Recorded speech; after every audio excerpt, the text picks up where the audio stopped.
সে তার ম্যান পাওয়ারকে একটা স্ট্রাকচার যেমন ইন করার মধ্য দিয়ে সে একটা ট্রেনিং মধ্য দিয়ে নিয়ে যায়, একটা ভ্যালুস তার মধ্যে সে পুশ করার চেষ্টা করে, এবং ম্যাথ পিপলকে সে এনগেজ করে।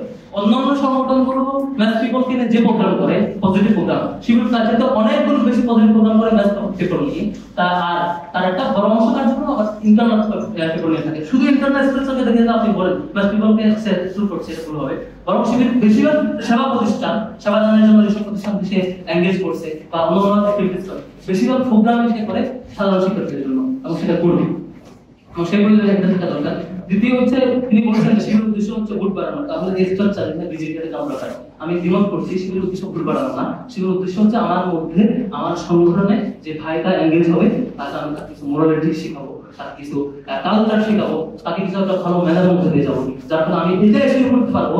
আমার শিবিরে থাকা যে ছেলেটা এখন শিবিরে আছে, সে যেমন বাংলাদেশের কোনো স্তরে সে কর্মস্থলে এনগেজ হবে, সে অন্তত দুর্নীতিতে জড়াবে না, সে আল্লাহকে ভয় করে, সে অন্তত সে কোনো রেপে জড়াবে না, সে কোনো নারী কাজে জড়াবে না, সে অন্য কোনো ক্রাইম করবে না, সে আল্লাহকে ভয় করে যাবে। এই মিনিমাম মরালিটি দেওয়া আমার চ্যালেঞ্জ, সেজন্য আমার এই স্ট্রাকচারটা এই জায়গায় দরকার আছে। ম্যাথ পিপলের জন্য অনেক কিছু রেডি আছে। তারপর হচ্ছে ইসলাম ভাইয়ের এর উপরে একটা লাইন বলা হয়েছে যে 90% মুসলিমদের দেশে সবগুলো ইসলামী সংগঠন, মুসলিম সংগঠন, সুতরাং এর শিবিরের প্রয়োজন নেই। আমি স্ট্রংলি দ্বিমত করছি। ইসলাম মুসলিম সমর্থকদের সংগঠিত সংগঠন, এভাবে করে আপনি ইসলাম সংগঠন বলতে পারেন না, বরং জাজ করবেন তার স্ট্রাকচারকে, আপনি ইভালুয়েট করবেন তার রেগুলার অ্যাক্টিভিটিসকে, আপনি ইভালুয়েট করবেন তার লিটারেচারকে, তার লিটারেচার, তার স্ট্রাকচার, তার ভ্যালু, তার অ্যাক্টিভিটি, কোন কালচারকে তার মধ্যে নিজের মতো করে নেয়, কোনটা তার কর্মের মধ্যে। আমি কি নির্দিষ্ট ব্যক্তির আলোচনা পুশ করে দিই যে অমুক বাদকে আমি সমর্থন করি, আমি কি অমুক ব্যক্তিকে বেনিফিট স্বাধীন করে তখন তাকে আপনি রেজাল্ট করতে পারেন। রেজাল্ট ইসলাম যেটা করে, আবার ইসলাম যেটা বলতে চায় এই ম্যানারটা কালেক্টিভলি শিখে দেয়, সে চেষ্টা করে তার জায়গা থেকে সেটা তার পরিবেশে শেখানোর জন্য। তো সেদিক থেকে দুইটা উদ্দেশ্য নিঃসন্দেহে ব্যতিক্রম। এটা মিশন হলো নাগরিকদেরকে দক্ষ এবং যোগ্য এবং সৎ হিসেবে গড়ে তোলার জন্য চেষ্টা করা। তবে প্রিমিয়ামের পক্ষ থেকে কিছু প্রশ্ন আসছে, সেগুলো হলো অফলাইন টাইমে যে সংবাদ করতে দাও রসিয়া করার কিছু না যা করতে দাও, আমি রিপ্লাই দিয়েছি। তারপরে হচ্ছে দুইটা প্রশ্ন করছেন গুরুত্বপূর্ণ, যেটা হচ্ছে শিবিরের তৃতীয় দফা এবং পঞ্চম দফা নিয়ে। তৃতীয় দফা নিয়ে উনি কোট করছেন যে জাহিলিয়াতের চ্যালেঞ্জ মোকাবেলায় ইসলাম শ্রেষ্ঠতা প্রমাণ করার জন্য বিশ্বাস কমিউনিটি তৈরি করে, তাহলে মাইনরিটি ইস্যু কি হবে? আচ্ছা দেখেন, ইসলামের শ্রেষ্ঠত্ব প্রমাণের যোগ্যতা সম্পন্ন পরিবর্তন তোলার অর্থ হইল সে খোলা মাঠে যেখানে ওপেন ডিসকাশন হবে, ডিবেট হবে, কম্পেয়ার হবে, সেখানে সে ইসলামকে ডিসকাস করবে, সেই ইসলামের সৌন্দর্যটাকে জানবে। এখন দায়িত্ব জনগণের যে কোনটা নেবে, সে ডিবেট হওয়ার পরে যারা চাপায় দেওয়ার দায়িত্ব শিবির নেয়, শিবির ডিসকাস করার দায়িত্ব আছে, শিবির ডিসকাস করবে তখন সে ডিবেট করবে। আরেকটা ইস্যু মাইনরিটি হবে কি, মাইনরিটি ইসলামের ব্যাপারে শুনতে আপনি দেখবেন যে ইসলাম তার ম্যান পাওয়ারকে, তার ইসলাম তার অনুসারীদেরকে যে সিরিয়াসলি প্র্যাকটিসিং মুসলিম তাকে বলতে ইসলাম যে তুমি কোনো অন্য ধরনের নন মুসলিমকে তাহলে তুমি অ্যাটাক করতে পারবে না, তার অধিকার প্রদান করতে পারবে না, তার সিরিয়াস রেস্ট্রিকশন দেয়। একটা ছেলে, একটা শিক্ষার্থী বা একটা মানুষ যখন সেই ইসলামকে সিরিয়াসলি প্র্যাকটিস করে না, তার এই দায় নাই সে কাউকে অ্যাটাক করবে কি করবে, সেই মোরালিটি কাউন্ট করে না। একটা ছেলে যে ইসলামকে প্র্যাকটিস করে, সে আল্লাহকে ভয় পায়, আমরা একটা কিভাবে হাত তুলবো। একটা ছেলে যখন আল্লাহকে ভয় পায়, সে এখানে ভাবতে থাকে আমি কি করে একটা হিন্দুকে তার উপাসনার অধিকার দিব না, তাকে দিতে হবে না, কিন্তু আল্লাহ আমাকে ধরবে। অন্যান্য ধর্মাবলম্বীদের অধিকার আরো বেশি হাসিল করার জন্য এই প্র্যাকটিস আরো বেশি দরকার, এই ব্যাপারে আরো বেশি গুরুত্ব দেওয়া বিশ্বাস করি। তারপর পঞ্চম দফার ইস্যু আসছে সাংস্কৃতিক আগ্রাসন, সাংস্কৃতিক গোলামি থেকে কিভাবে সাংস্কৃতিক গোলামি কি করছি।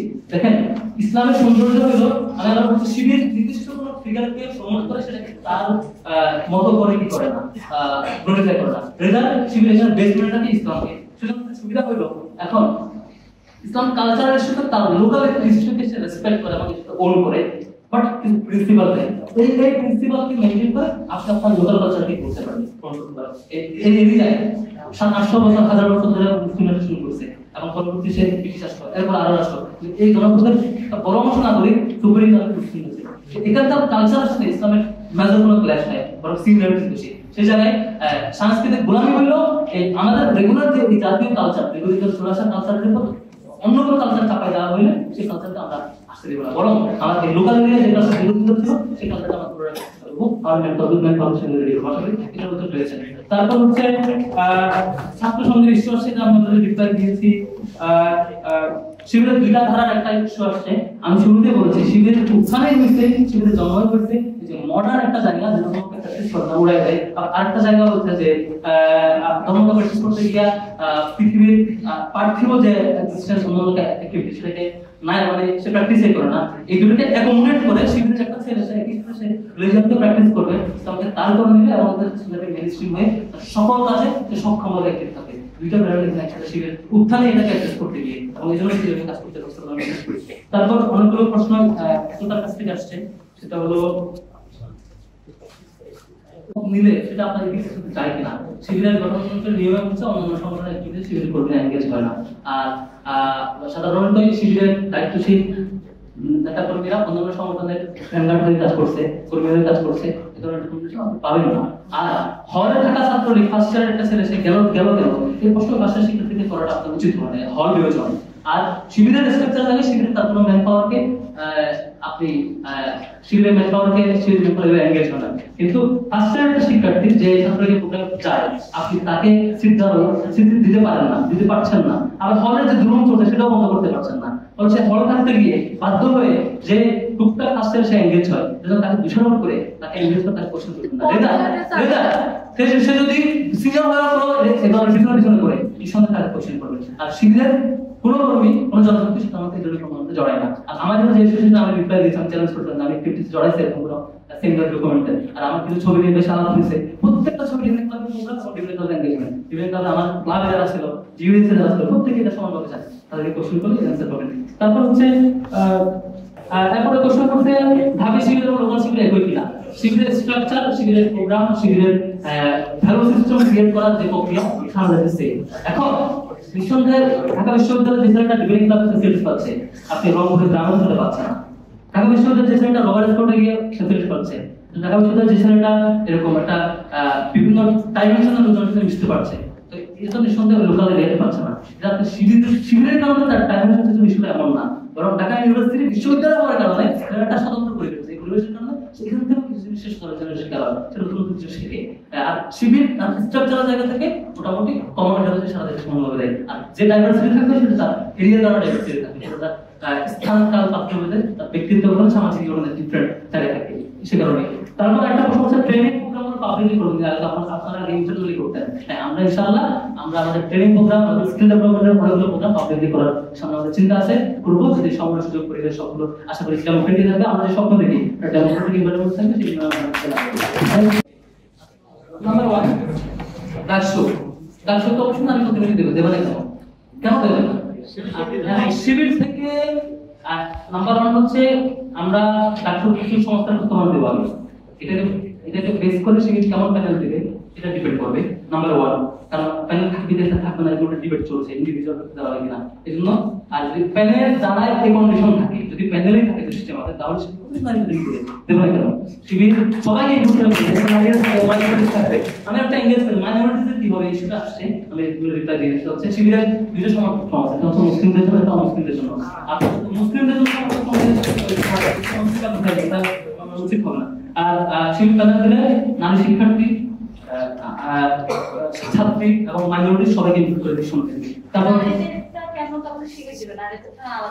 ওই যে কোঅপারেশন বললাম, আলাদা কোঅপারেশন, যেহেতু ডাকসু ইস্যু সকল ভোটার না, এগুলো সব কমন ভোটার, কমন ইস্যুতে কোঅপারেশনটা হয়ে যাবে। প্যানেল আসলে কোনো দল নাম হয়, দল নাম কি হয়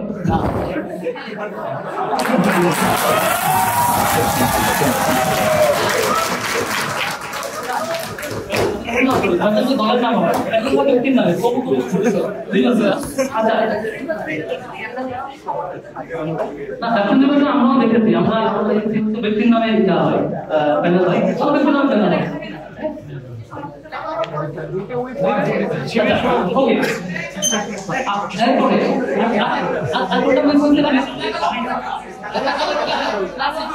পতাকা, আচ্ছা পতাকাটা জাস্ট সিম্বলের নাম আছে, সিম্বলের ব্যাকগ্রাউন্ড অনেক কিছু আছে, সবগুলো দিয়ে আসা কঠিন। তবে বাংলাদেশে আমরা নিয়মতান্ত্রিক উপায়ে যে প্রচেষ্টাকে আমরা সাপোর্ট দিই, নিয়মতান্ত্রিক উপায়ে কাজ করে না, এবং যেগুলো সিম্পল আমরা নিরুৎসাহিত করি।